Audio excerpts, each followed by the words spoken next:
Hi everyone, my name is Alicia and welcome back to my channel, Palpable Pages, and today I want to talk about this book, Daisy Jones and the Six by Taylor Jenkins Reid, TJR. And if you haven't read a book by TJR, you should start reading. She's got some amazing books and this one is phenomenal. I loved this book and enough people loved it to make it into a TV series that just came out, so you could also dive into that. It is a really good TV series. I did enjoy it. There are differences. I'm not going to say anything or spoil anything. That should be its own separate video for people that have watched or read the book at least. I don't want to give any spoilers away. But obviously it speaks to itself on how good this book is out of all her books. And she's mostly known for this book, The Seven Husbands of Evelyn Hugo. And this book is set in Hollywood, LA in the 50s. And this is the book that kind of made her famous. 2 million copies sold, New York Times bestseller. But yet, even though this is the book that's 2 million copies sold and a New York Times bestseller, this is the one that was made into a TV series. So this one is also on Reese Witherspoon's book club. You can see that here. It has a lot of shout outs from a lot of other different authors.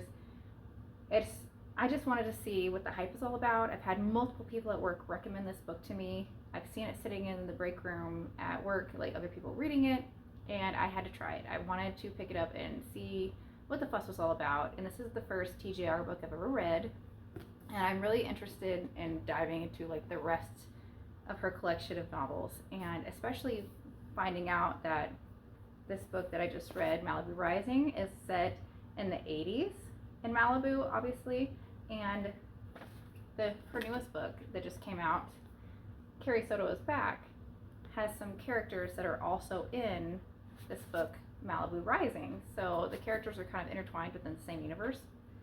But with that being said, so this book being set in the 50s, this one's in the 60s, and then you have Malibu Rising and Carrie Soto Is Back being set in the 80s.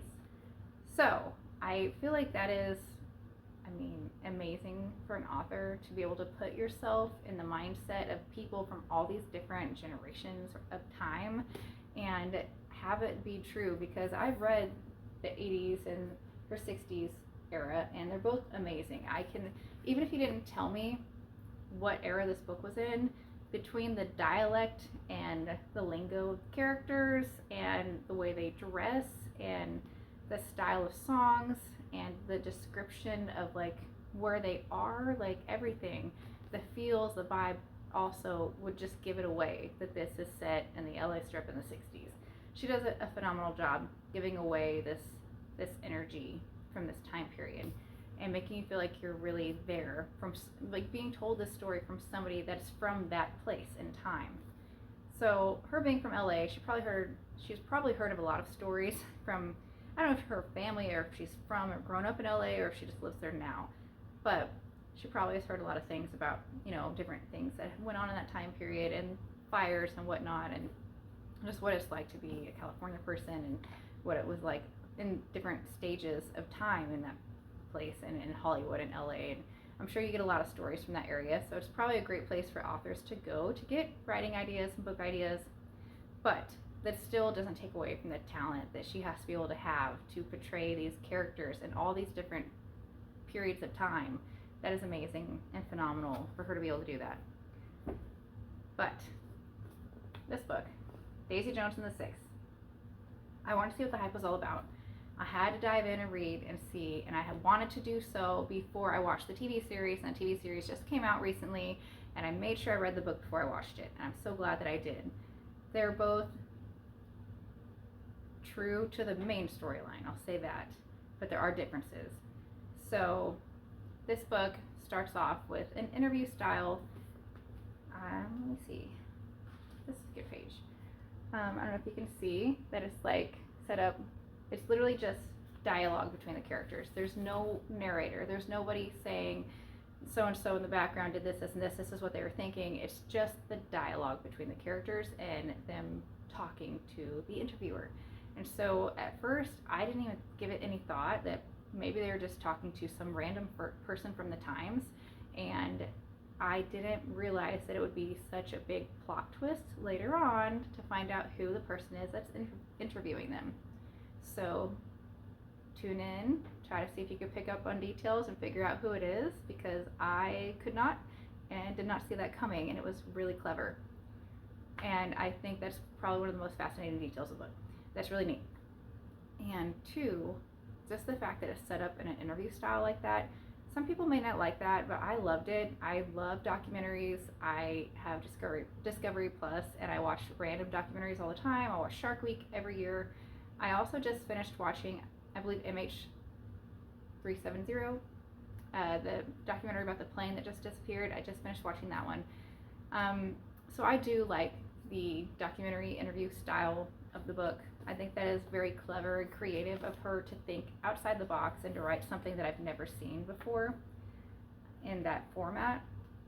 But also, she does a great job, because you're just going off of the lingo and the dialect and conversation of the characters, and she does such a great job getting these stories said out there without these other details being left out. There's no, I mean, I didn't have a lot of questions like, well, what about this? What about this? Like, she painted the story clearly, and I feel like that would be really hard to do with just dialogue.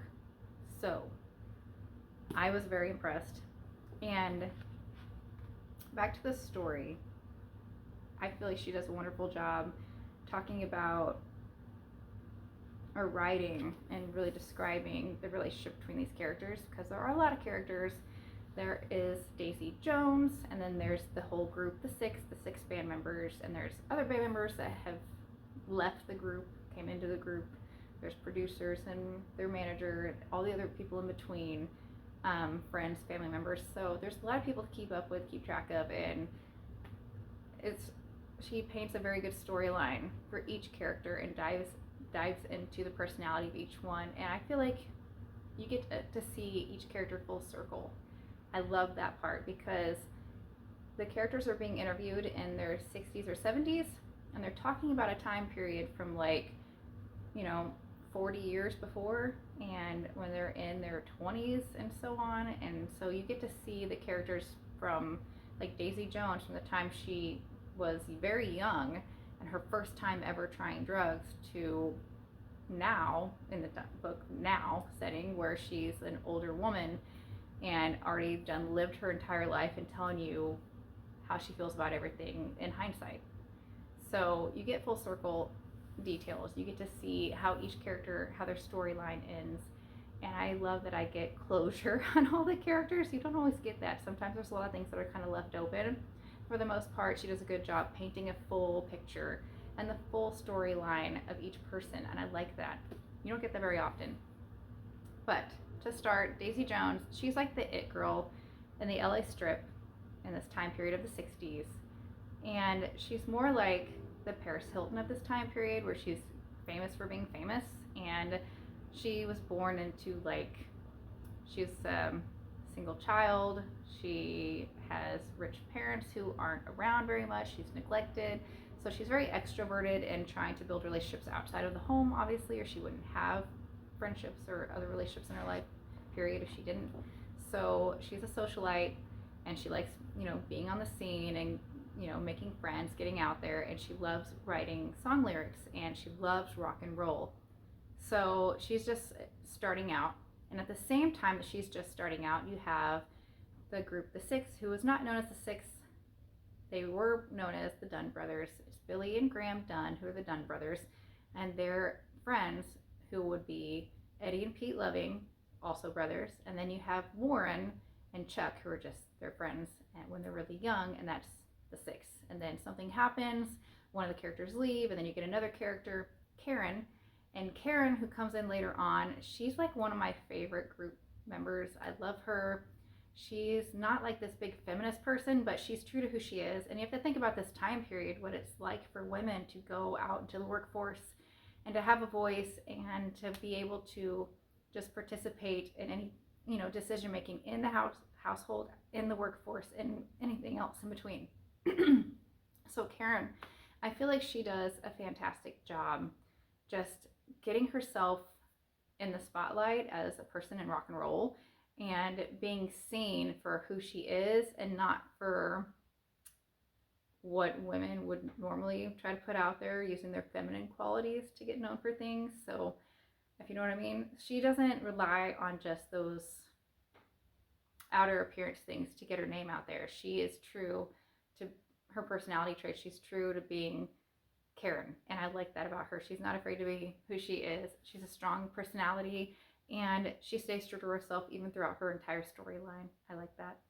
Also, there's Warren is a person who is very laid back, easygoing, and he just kind of like, it's like the golden retriever of the group. He just loves everybody, just happy to be there, lives on a boat. Like, he's just happy and fun. And then there's the Dunn brothers, Billy and Graham, and Billy's like the leader of the band. He's always in the limelight, getting all the glory and getting all the women to fall for him, kind of like Elvis. And then you have Eddie and Pete Loving, and Eddie is like very jealous of Billy, and there's that big tension between the characters. There's a lot of tension with this many characters, and being famous, there's always tension and drama, of course, but also they're like a family, and so I like that it's set up that way. And you get to see how Daisy becomes a member of their group, the Six, and they come together to form this iconic, legendary band that releases this amazing album. And you see all the characters in between that help facilitate the coming together of this band, which would be Rod and Teddy, and they're amazing pivotal characters to the storyline. I love Teddy's character. I'm just gonna say that. I like the whole story, how you can see there's love triangles. There's like forced proximity, of course, but then there's also Billy, who it tells you on the back of the book, it tells you that Billy, when he first becomes famous, he also is finding out that his girlfriend Camilla is pregnant. So he's having to struggle with fame and like the influence of drugs in the time period that they're in. The 60s obviously is going to be big on drugs, especially for a rock and roll band.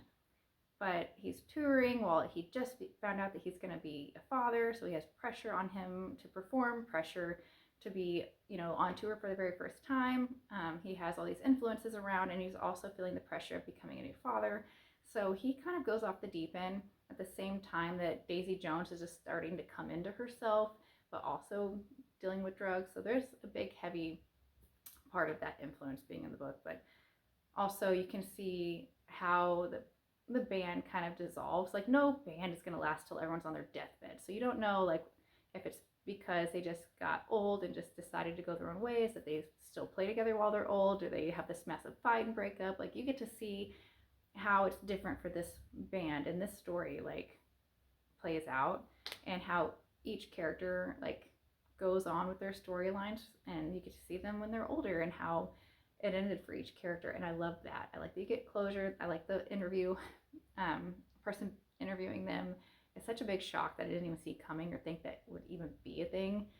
I feel like Taylor Jones did, I keep saying Taylor Jones, Taylor Jenkins Reid, gosh, she does a phenomenal job writing the storyline, and I feel like she didn't do anything that's like obscene just to get like shock in there. She did things that made sense to the storyline, and I love that. Can't always get that, especially with Game of Thrones. Neither here nor there. Anyways, I like my favorite part of the book. I like that they have this here. It says one last thing before I go, and you get to have all the song lyrics for this legendary album that made this band famous. So you get to see Chasing the Night, Impossible Woman, Regret Me, all these amazing songs that made this band famous in the first place. And I was reading the lyrics, and I'm like, they're pretty clever.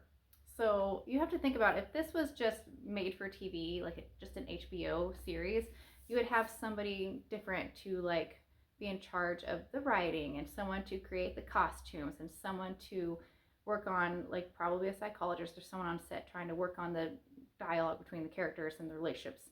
And you'd also have someone that's working on the songs, and a songwriter probably in the background. But yet this person, Taylor Jenkins Reid, has created not only this phenomenal story and also put it in a different time period in the 60s in the Sunset Strip in LA.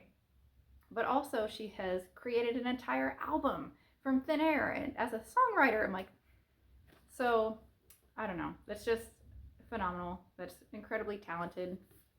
That's a lot of talent for her to be able to do that. I felt like I was very intrigued. I thought this book was amazing. A lot of people are like, what is the hype all about? I'm like, well, the hype is because obviously the person that's writing the book had passion and a lot of research and focus. She put so much of herself into this book. You can't have a full album and a book that's different from any other book I've ever read and then not have put time and effort into it. And you can read that. This isn't someone that just put words on a page just to say that they made a book. This is someone that put a lot of time and energy into this book, and it reads that way. It's very good. I also love the TV series. It's different. There are a lot of changes, but there are a lot of things that stayed true. So I'll say that. And she was also consulting on the TV series, so I thought with that, I'll give it a watch. So either one, read the book, watch the TV show, both. I would recommend reading the book first, but there's a lot of people out there that told me to to listen to the audiobook, which I didn't do. I'm just old school. I have a Kindle. I prefer paper, a book, the smaller the pages. I like books to hold in my hand, and I'm just a weird person that haven't converted yet. But I did hear a little snippet of the audiobook, and it is set up to where all the characters, each character has their own voice and they all sound like they're supposed to sound. And it's just really neat. It's clever. You're not just listening to a person reading it. So yes, very, very intriguing read. Give it a chance. If you haven't, like and subscribe for more book reviews, and have a great day.